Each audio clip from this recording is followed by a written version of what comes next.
Her life story is remarkable.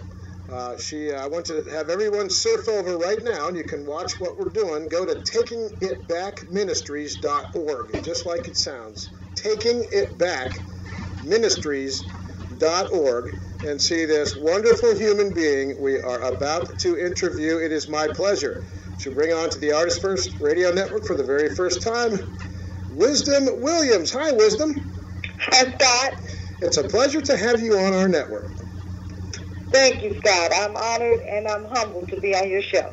You have one heck of a story that we're about to get into, but I just want to say it's an honor to have you on our program, and looking forward to this next hour. Folks, get ready to hear a fascinating story. And I guess, Wisdom, since your story of your life is basically the content of this program, I suppose let's get started at the beginning. Let's back up and take us from day one. Well, Scott, I was born and predominantly raised in Kansas City, Missouri. I grew up on a street called Vine, which is now known as an historical site, and they're restoring that district because of some of the jazz and blues musicians that came up out of that era, in that era. I was very poor, and of course I didn't know it.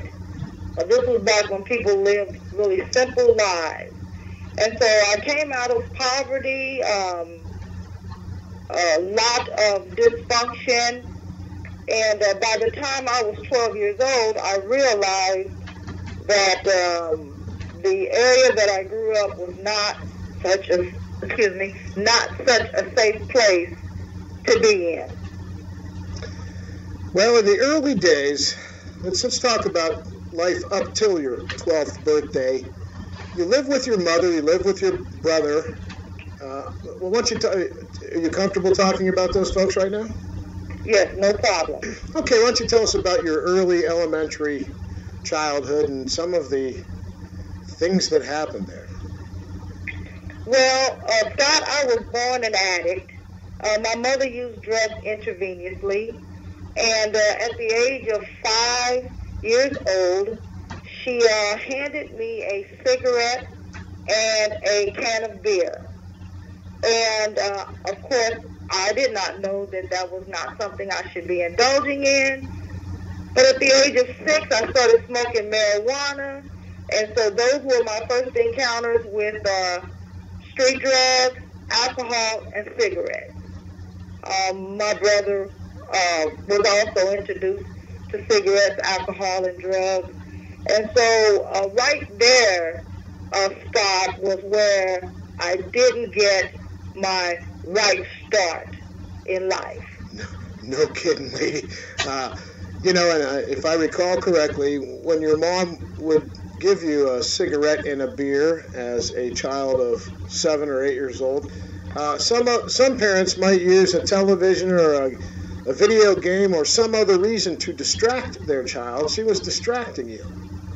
Yes, she was. She was a woman of the night, and so when she would come in the middle of the night, and she'd have, a gentleman caller with her, she would give me the cigarette and the beer as a pacifier.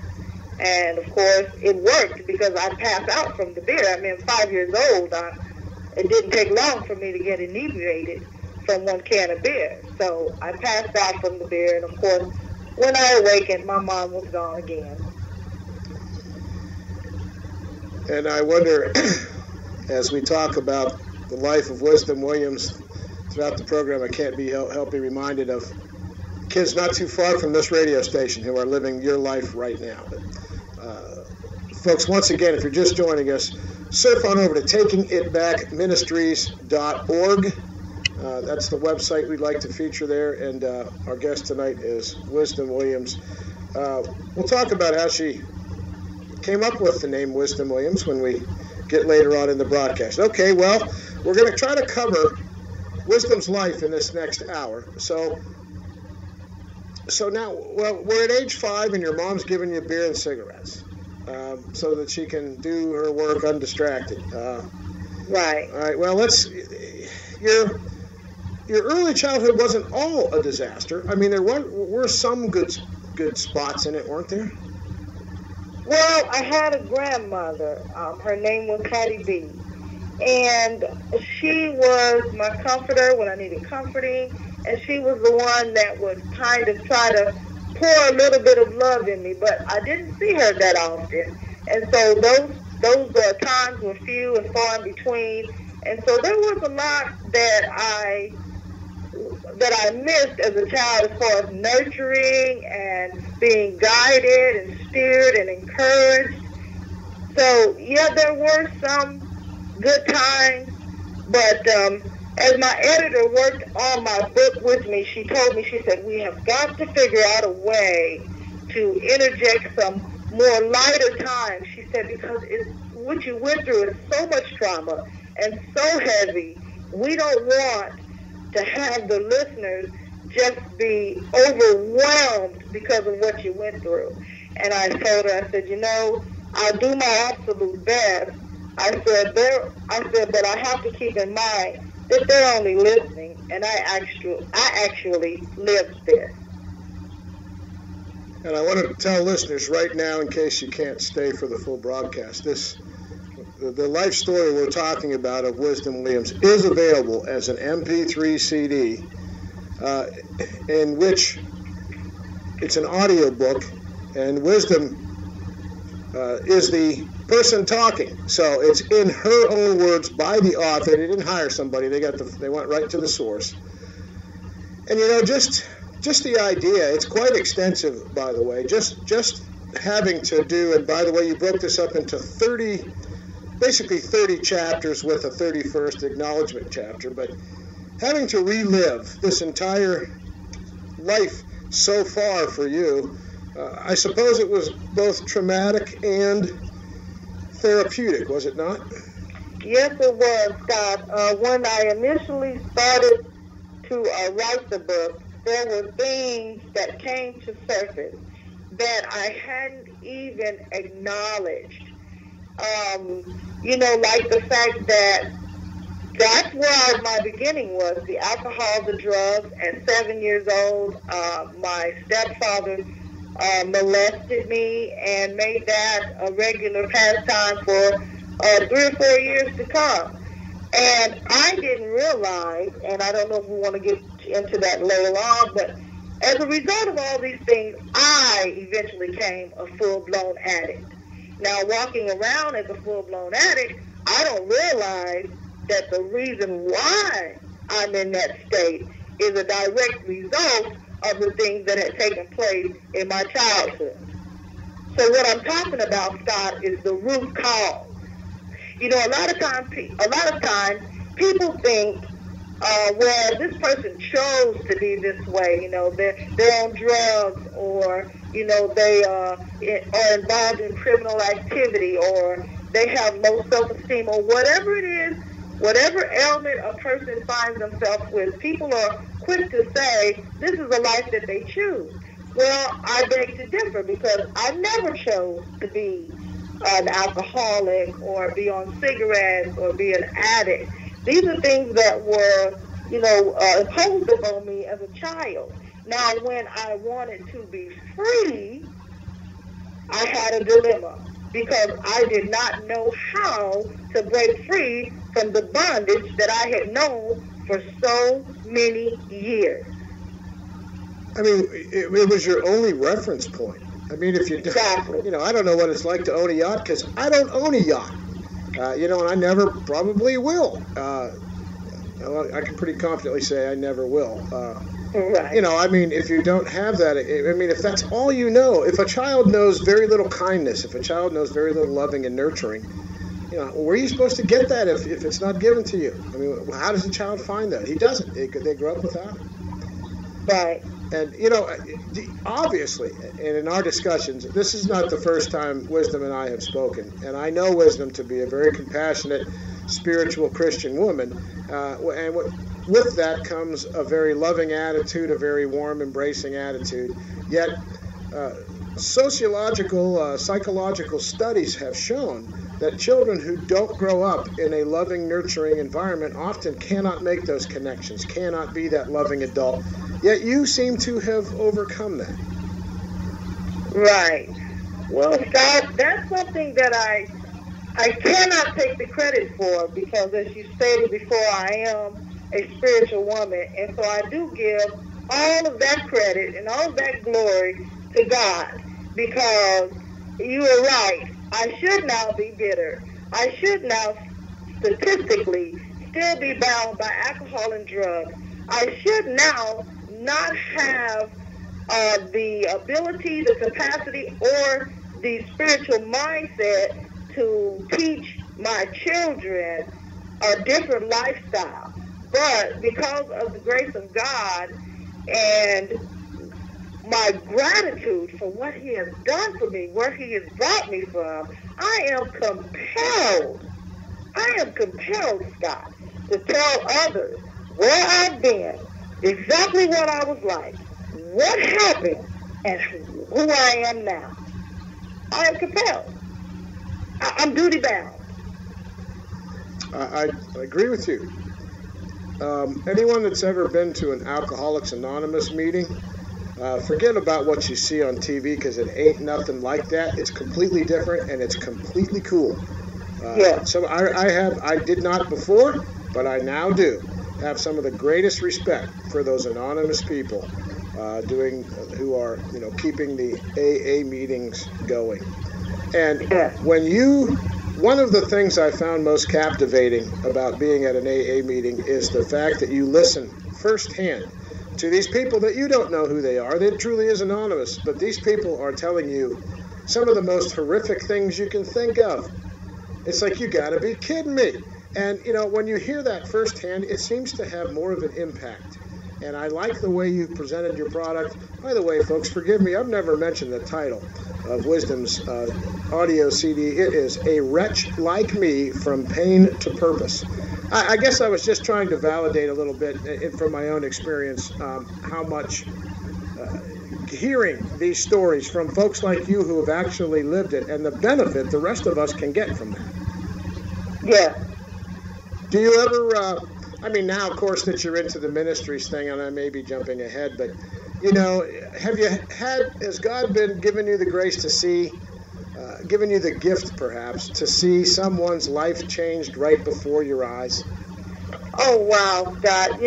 First of all, I'll say, let me start by saying that this book was God-inspired, because if someone was to listen to it, some of the things that I disclose in this book, others would be very hard-pressed to be that open and that honest. And so I did. To be honest with you, I went back and forth with this, this conversation. It was a battle. I said, God, you want me to say these things? I'm trying to save a little face here, Yeah. But he said to me, there are others who have experienced the type of trauma that you experienced. And they need to know that even if you've had that type of trauma, those type of trials, that type of tragedy, I am able to bring them out. I am able to heal those wounded places. I can give them still life more abundantly than they ever expected. And he is able to do exceedingly and abundantly above all they could ever ask or think. That's what he has done in my life. Exceedingly. Come on, Scott. I came from eating out of a garbage can. Do you think that I ever thought that I would be interviewed on a radio station about a book that I actually... that you lived. That I actually lived, that I actually produced, that I actually spent all of my money on. I just went the whole nine, not for my sake, but for the sake of others, for someone who is still suffering, or someone who has a family member that is still struggling, and they don't know what to do with them. I understand that when the court system started dealing with me, they didn't know what to do with me. I mean, I was sick. But I believe in this book, it will give people some direction. It will enlighten them. If you've never done drugs, it will help you understand others that have. And it's not just about drugs, because I dealt with a lot of different other things. Like I said, I was molested, and I was in abusive relationships. I was promiscuous. I did not know my worth. You know, I dealt with all types of afflictions. I had an abortion because I felt like I could not take care of another child, not knowing that, you know, that a person should be first rooted in Christ, prayerfully, and then married so that the child will have two parents. I didn't know anything about that whole concept. I'm just having babies while I'm in this, you know, this drug-induced state, one after another. And, you know, and even in that, it's only by the grace of God that I was able to provide for them, and they all made it here alive, and we're all alive and healthy. But it was all God. Even when I didn't know him, he was still taking care of me. Well, some folks might think out there that, well, we've heard the phrase, God only gives you as much as you can handle. I don't know. I don't know that God ever said that to anybody, but some people say that, and I'm not disputing that. But I guess the point I'm trying to make here is, can you know ultimate joy if you haven't known bitter sorrows? You know, can you know can you really appreciate having enough to eat if you've never really truly been hungry? You know, can you understand what it's like to give kindness to another person when you have never been shown kindness? I don't know. I mean, these are I guess they're all rhetorical questions, but who better than to answer them than our guest tonight, folks, if you're just joining us. Wisdom Williams is our guest tonight. She has an audiobook out called A Wretch Like Me, From Pain to Purpose, and she has that available at takingitbackministries.org. Is it available anywhere else? Not at this time, Scott, but I did want to say that they can just simply Google A Wretch Like Me, From Pain to Purpose, and it will take them directly to the portion of the website where the book is available, and they can purchase right there through PayPal. I thought it was a great title. What a great song Amazing Grace is. One of the truly my favorite hymns of all time.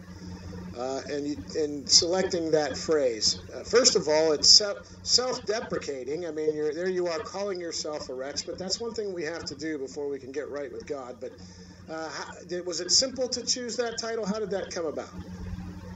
Well, you know, after God had given me the commission to do the book, then I knew that he would, you know, in due time give me the title. It did not come right away, but you know, it was one of those aha moments. And when he gave me the title, I actually called the lady who actually introduced me to Jesus, and I said, I got it.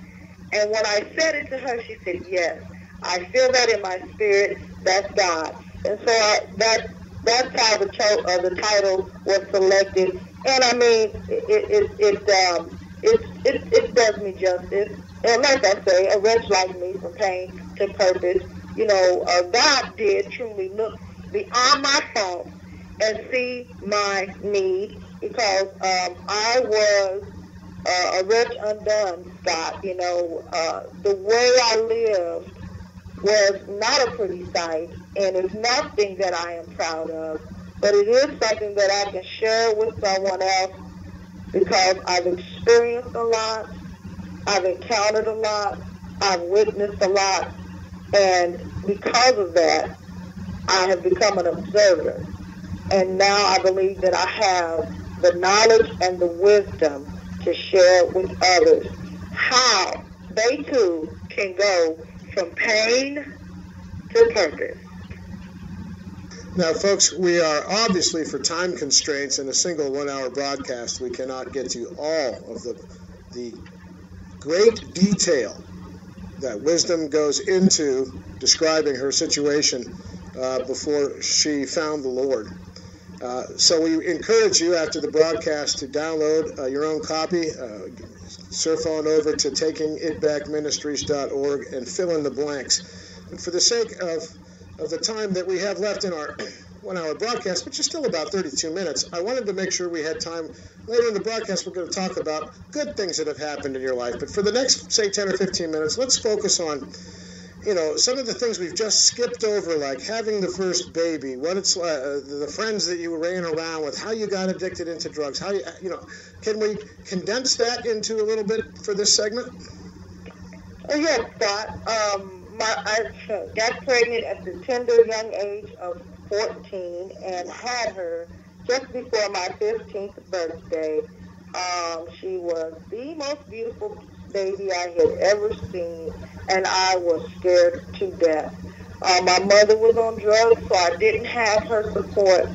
My maternal grandmother said there were no babies coming to her house, so I was placed in foster care with my new baby.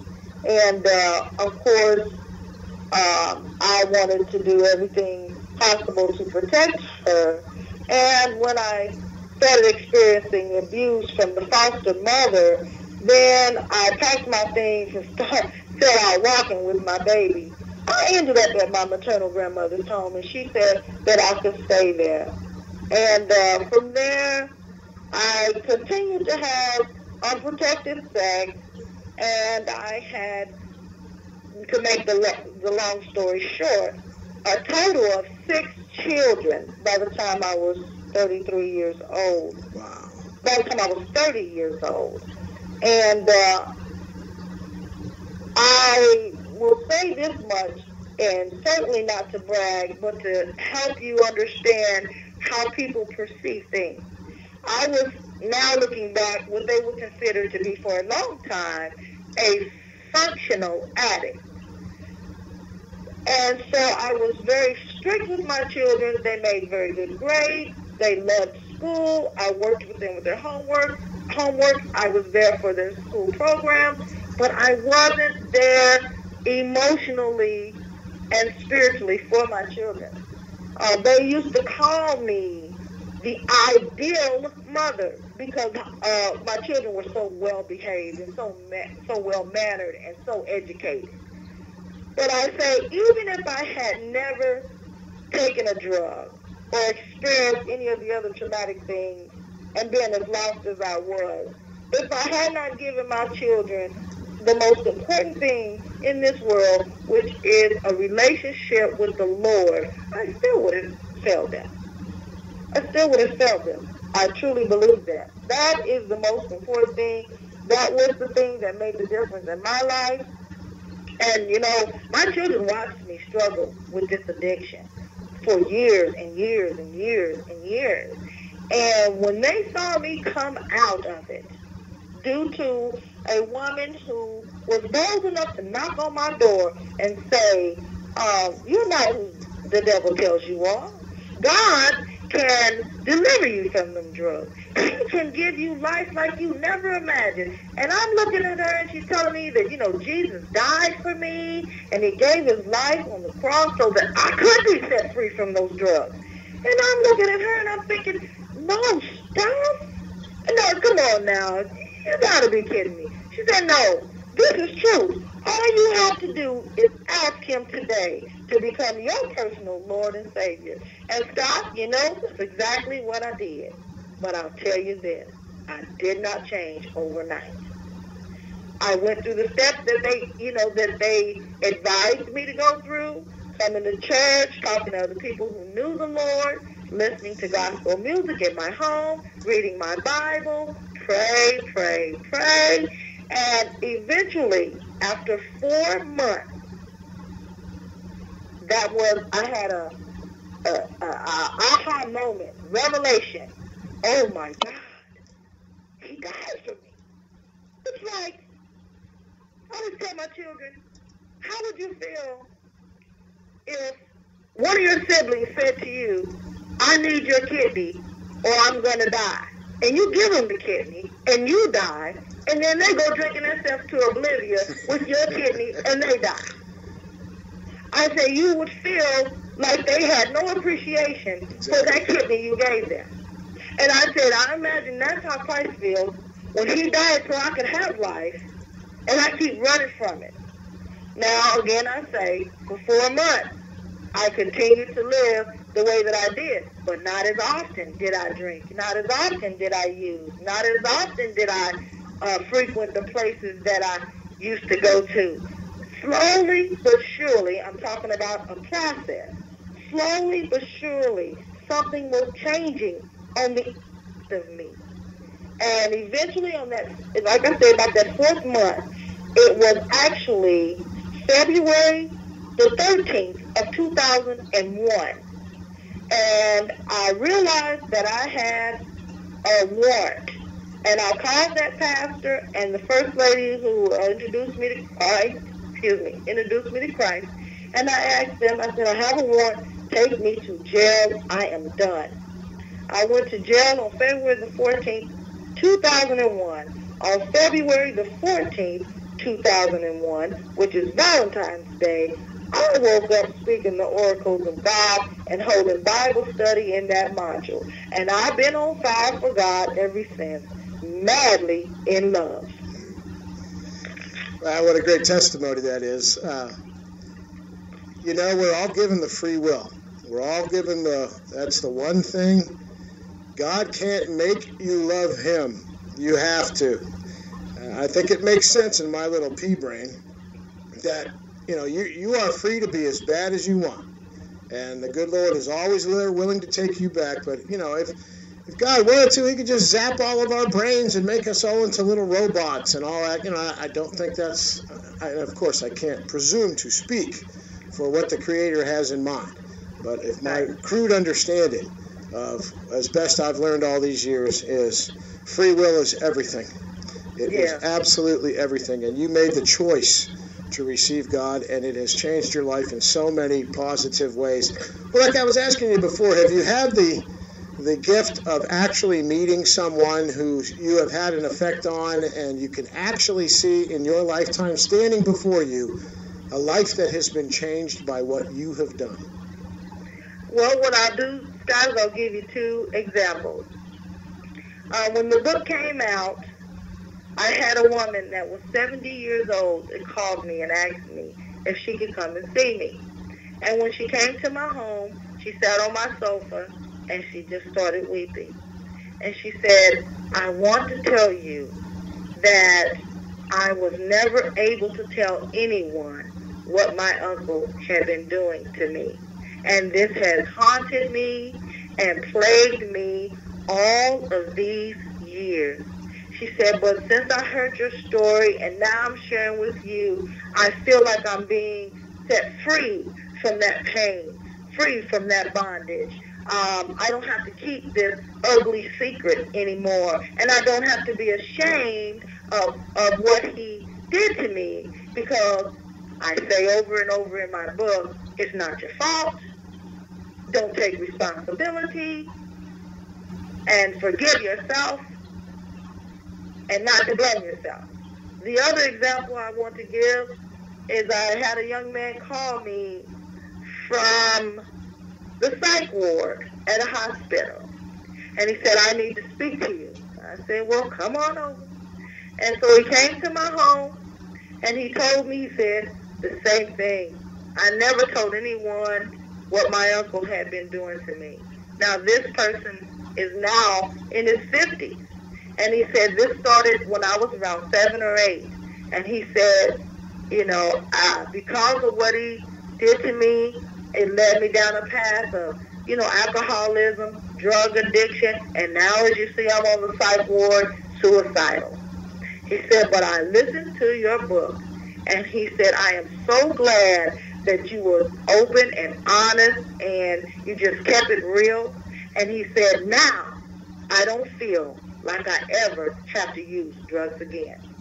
So those are a couple of the examples that I can give you of the ways that God has used me to be a blessing to others and help them see that there is pain, there is purpose for their pain, or purpose after the pain. And what a blessing that many folks in their ministries never get to see the fruits of their labors unless the Lord wants that revealed. And there's just a couple examples. Gee, how validating that must be at this point in your life. And, looking back on some of the chapters of your life where you just felt you were worthless and life was hopeless, and look at the complete change. It's just a remarkable, remarkable story. Do you think they'll ever make a movie about your life? God, it's funny that you should ask. Nearly everyone who ever hears this story, just their mouth just drops wide open and they say, this should be a movie. I'm going to keep the faith. If God has brought me this far, I know that there's no limit to where he can take me and what he wants to do. And I know that it's mainly for the people that will be blessed by it. So, yeah, I believe God has something like that in the making. So who do you see as playing you